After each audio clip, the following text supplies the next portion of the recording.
हम आज इतिहास के एक महत्वपूर्ण टॉपिक के बारे में अध्ययन करेंगे। उसका नाम है इंडस वैली सिविलाइजेशन, जिसे कहते हैं सिंधु घाटी की सभ्यता।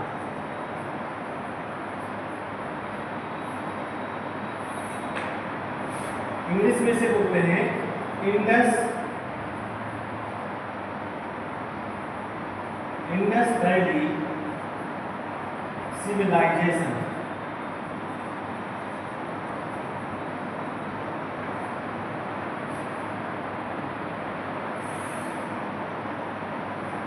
जब हम भारतीय इतिहास के विभिन्न भागों का अध्ययन करते हैं तो हम इतिहास को प्रायः 3 भागों में बांटते हैं। इतिहास को प्रायः हम 3 भागों में बांटते हैं। नंबर 1 प्रागैतिहासिक काल,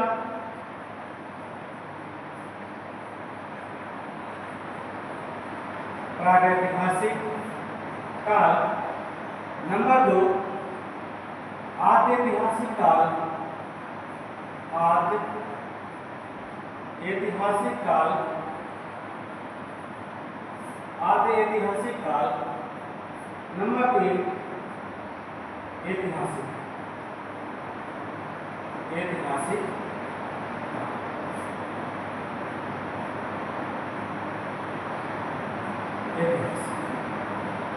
ये इतिहास के 3 ऐसे कालखंड हैं जिनपे इतिहास की स्टडी की जाती है। प्रागैतिहासिक काल को प्री हिस्टोरिक एज कहते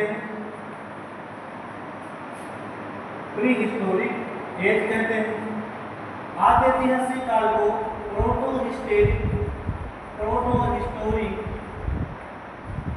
एज कहते हैं और ऐतिहासिक को हिस्टोरिक एज।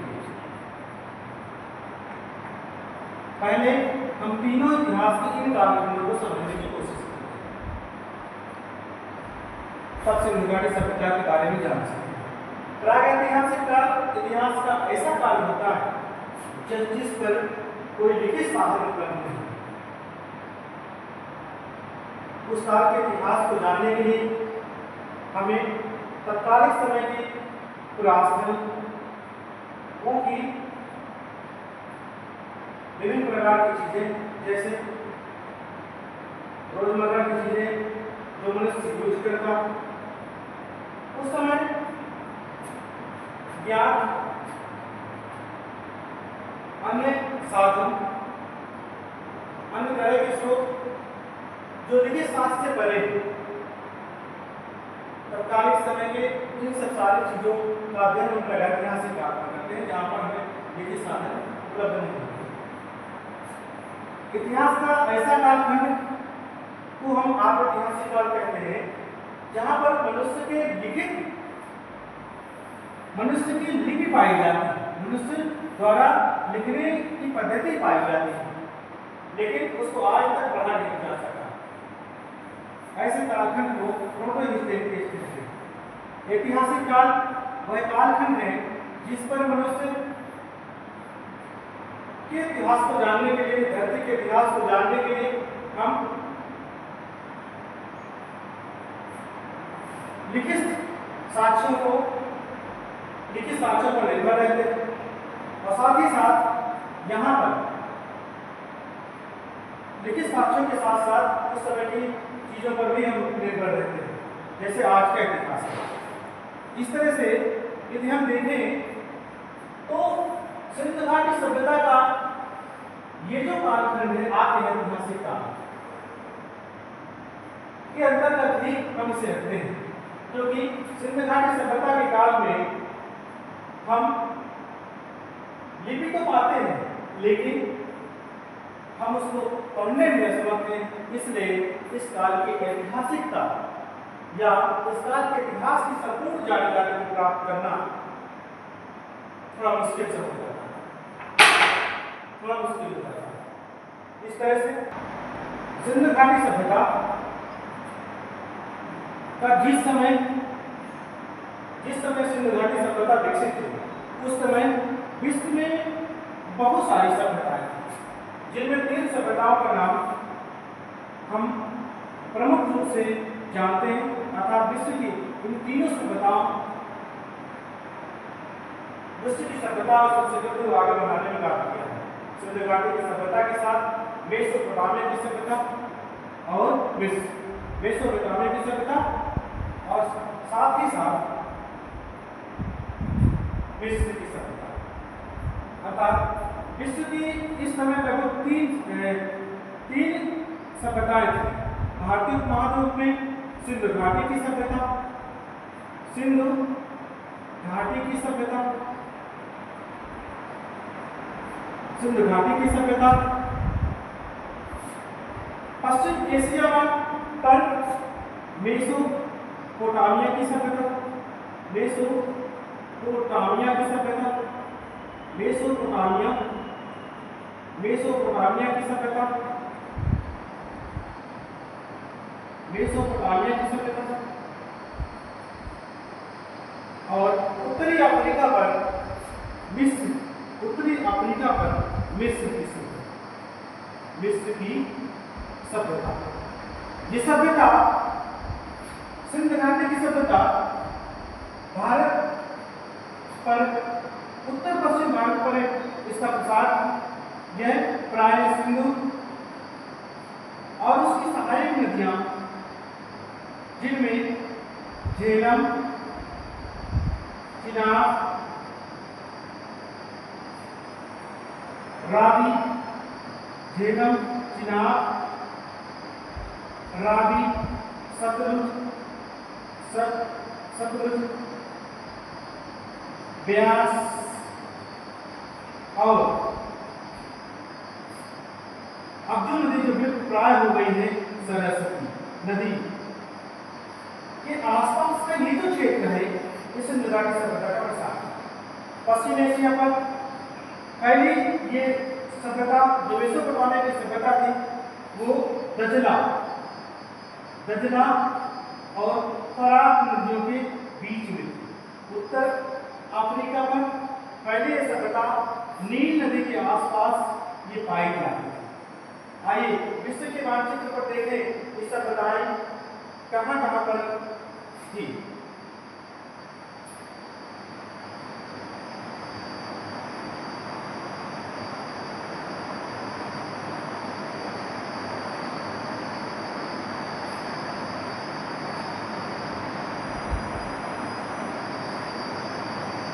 ये आपका साउथ अफ्रीका में ये जो नदी है वो नील। ये जो फारस की खाड़ी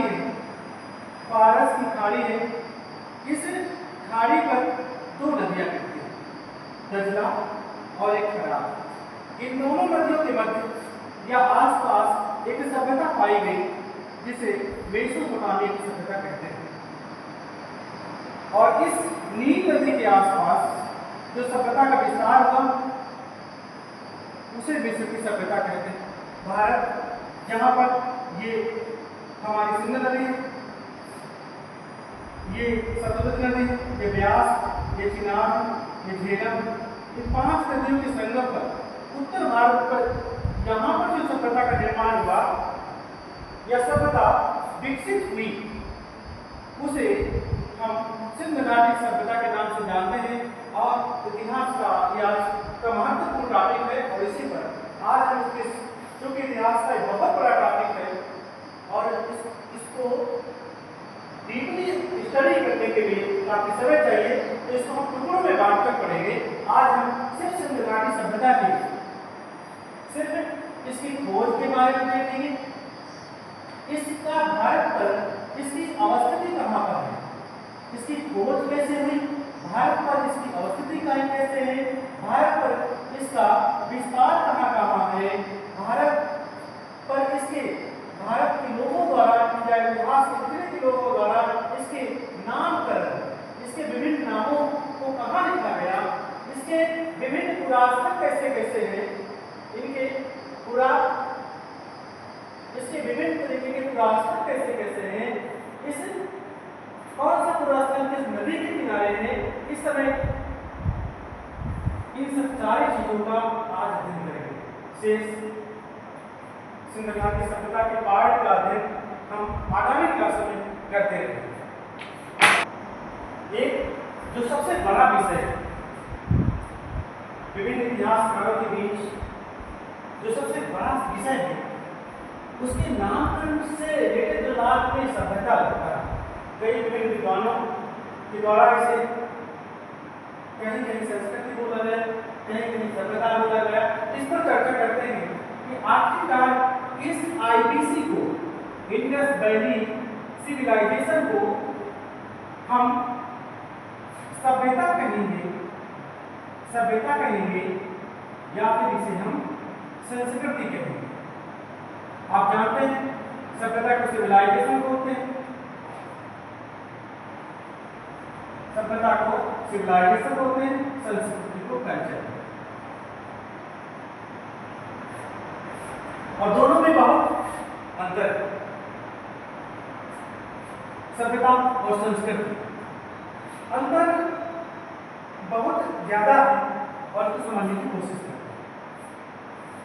पार्ट में सभ्यता, संस्कृति और सभ्यता, संस्कृति और सभ्यता। संस्कृति से ही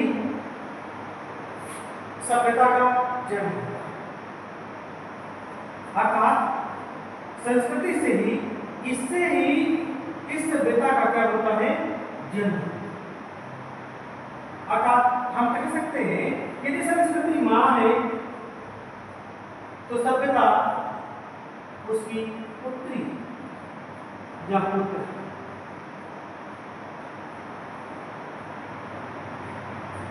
दूसरी चीज, सभ्यता, संस्कृति हमारे अंदर में छिपे विचार, सोचने का तरीका, हमारे अंदर छिपे मूल हैं, हमारे अंदर छिपे भावनाएं, और इन्हीं विचारों से, इन्हीं सोच से, इन्हीं मूल्यों से, इन्हीं भावनाओं से ही सभ्यता बनती है। अर्थात सभ्यता वही चीज है जब हम कहीं पर किसी भी कालखंड में उसके रीति रिवाज देखते हैं, उसकी परंपराएं देखते हैं, परंपराएं देखते हैं। उस काल में लोगों का भोजन कैसा था, उस काल में लोगों के पहनावे कैसे, उस काल में लोगों का पहनावा कैसा उनका संगीत, कैसे उनके यातायात के साधन, कैसा उनका व्यापार, कैसे उनके अंतिम संस्कार, ये सारी चीजें हम सभ्यता के अंदर रखते हैं। अर्थात एक माइनर डिफरेंस लेते हुए एक बात और हम और कह सकते हैं कि संस्कृति का जन्म, संस्कृति को हम देख नहीं सकते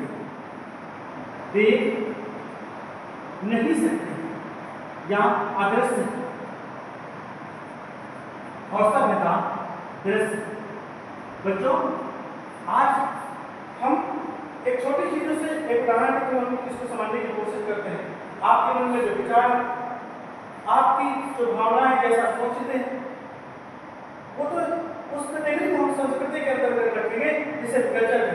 आप क्या पहनते हैं, आपकी हेयर स्टाइल कैसे है, आपके शूज कैसे हैं, आपका टाइगेट कैसा है, आपका चलने का तरीका कैसा है, ये सब सारा सिविलाइजेशन के अंतर्गत आएगा।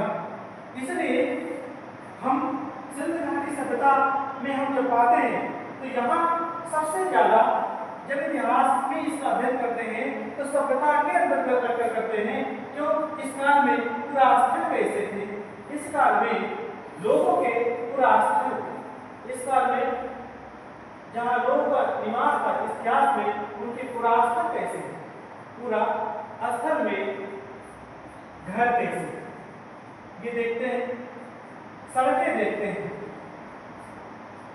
वहां की नालियों पर फोकस करते हैं, वहां के मकान पर फोकस करते हैं, मकान में बने कमरों पर फोकस करते हैं, यहाँ तक कि बाथरूम,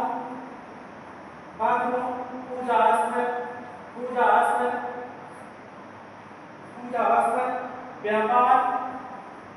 व्यापार, अंतिम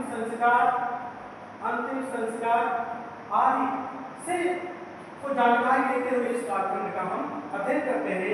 इसलिए हम सिंध घाटी की संस्कृति में कहकर के हम इसे सिंध घाटी की सभ्यता कहते हैं, मूल इसका काल यही रहा। जबकि आईबीसी के बाद का जो कालखंड है, एक बड़ा कालखंड जिसे वैदिक पीरियड कहते हैं, वहां पर लिखित साक्ष्य उपलब्ध हो जाते हैं और वहां जहां पर लिखित साक्ष्य उपलब्ध होते हैं तो लोगों के विचार पता चलते हैं, लोगों की सोच पता चलती है, लोगों के मूल्य पता चलते हैं, जीवन जीने के उनकी भावनाएं पता चलती हैं और इस तरह से हम उनकी कल्चर को जानने की कोशिश करते हैं। इस तरह से हम निष्कर्ष पर पहुंचते हैं कि आईबीसी को हम सभ्यता कहेंगे, ना कि संस्कृति कहेंगे। आइए अब अगले टॉपिक की तरफ बढ़ते हैं। इसका टॉपिक है नामकरण। आईबीसी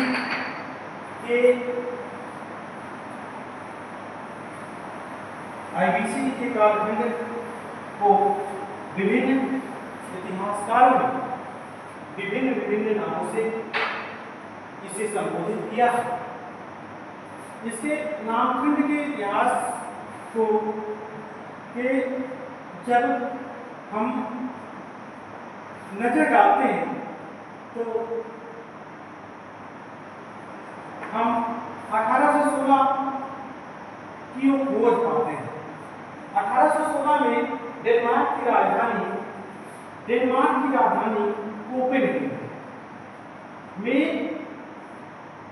कोपेनहेगन में के संग्रहालय सीजे थॉमसन नामक एक विद्वान ने, इतिहासकार ने खोज की, भारतीय इतिहास पर स्टडी की और उन्होंने संपूर्ण भारतीय इतिहास को 3 भागों में बांटा। पहला पाषाण काल, दूसरा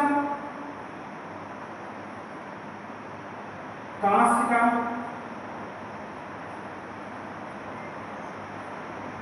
तीसरा लौह।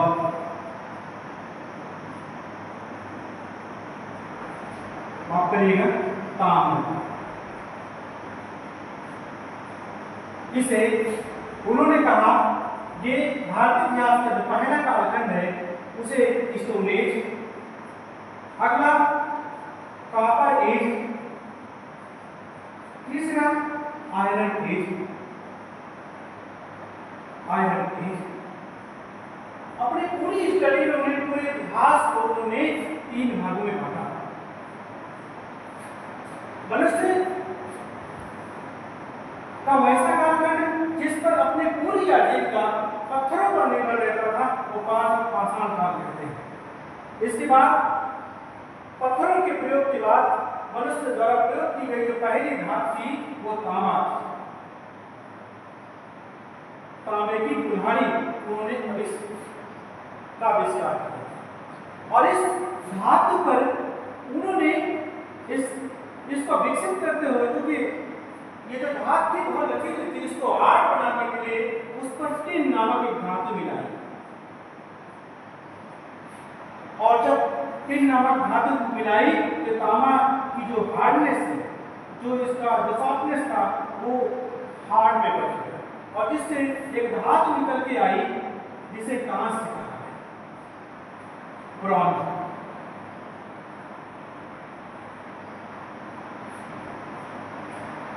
एक ऐसा कालखंड बना जिसमें मनुष्य ब्रॉन्ज धातु सबसे ज्यादा यूज करता है और जीविका का पूरा साधन इस पर निर्भर है। ऐसे कालखंड को कांस्य काल कहा गया और कांस्य काल कहा गया और एक कांस्य काल की जो सभ्यता है, कांस्य काल की ये जो सभ्यता है इसी इंडस वैली सिविलाइजेशन से संबंधित है। इस प्रकार से हम कह सकते हैं कि 1860 में कोपेनहेगन संग्रहालय में श्री थॉमसन ने जो इतिहास को 3 कालखंडों में बांटा, ताम्र काल के अंतर्गत जब हम इसको रखते हैं तो उन्होंने इस कालखंड को कहा ये कांस्य काल की सभ्यता। 1873 में भारतीय पुरातत्व के विभाग में एक नया इतिहास आरंभ होता है जब अलेक्जेंडर कनिंघम को भारतीय पुरातत्व विभाग का मुखिया महानिदेशक बनाया गया और उन्होंने इस पर रिसर्च करने की कोशिश की। इस तरह से 1873 में उन्होंने जब इस सभ्यता को यहाँ पर देखा तो उन्होंने इसके बाद की कालखंड में उन्होंने इसे कहा कि सिंधु घाटी की सभ्यता, सिंधु घाटी की सभ्यता।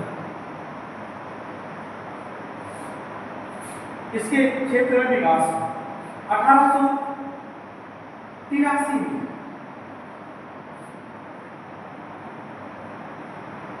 एशियाटिक सोसाइटी ऑफ बंगाल की स्थापना होती है। एशियाटिक सोसाइटी ऑफ बंगाल की स्थापना, एशियाटिक सोसाइटी ऑफ बंगाल की स्थापना जिसके मुखिया विलियम जोन्स और उन्होंने भी इसी सभ्यता को कहा कि ये जो सिंधु के आसपास की सभ्यता है इसलिए इसे ऐसा कर देना ही उचित। 1912 में या यूं कहें कि 1912 में बीएन मिश्र ने इस सभ्यता पर स्टडी किया और 9 वर्षों तक अध्ययन किया। 9 वर्ष के अध्ययन के पश्चात अपने रिसर्च पेपर में उन्होंने इस सभ्यता का नाम सरस्वती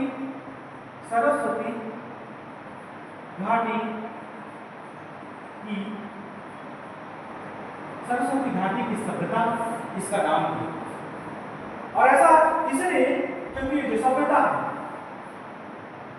अब तक, ये जो सभ्यता है वो सरस्वती के नदी के आसपास थी और सरस्वती नदी का इसका महत्वपूर्ण, इसलिए इसे सभ्यता को उन्होंने ऐसा नाम दिया। 1921 में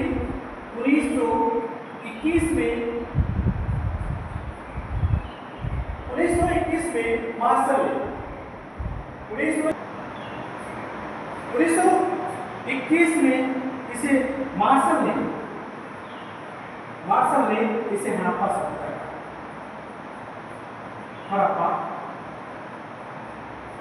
सभ्यता। तो इस तरह से आज हम सिंधु घाटी सभ्यता का प्राइमरी इंट्रोडक्शन देखें जिस पर हमने पढ़ा सिंधु घाटी सभ्यता के विभिन्न नाम, सिंधु घाटी सभ्यता की प्रारंभिक भूमिका। नेक्स्ट क्लास में हम सिंधु घाटी सभ्यता का भारतीय महाद्वीप में उसकी अवस्थिति कैसे, इसके खोज के विभिन्न आयाम कैसे, विभिन्न इसकी खोज में इसका विस्तार कैसे हुआ, इस चीज को पढ़ेंगे। इसके कालखंड कैसा था, विभिन्न विद्वानों ने इसके कालखंड को किस तरह से आगे बढ़ाया या किस तरह से इसके कालखंड को विभाजित किया और इस विभाजन का उन्होंने आधार क्या बताया, इसको पढ़ेंगे। इस कालखंड को हम पढ़ने के दौरान हम इसके पुरास्तंभों को देखेंगे। इसके पुरास्तंभों के साथ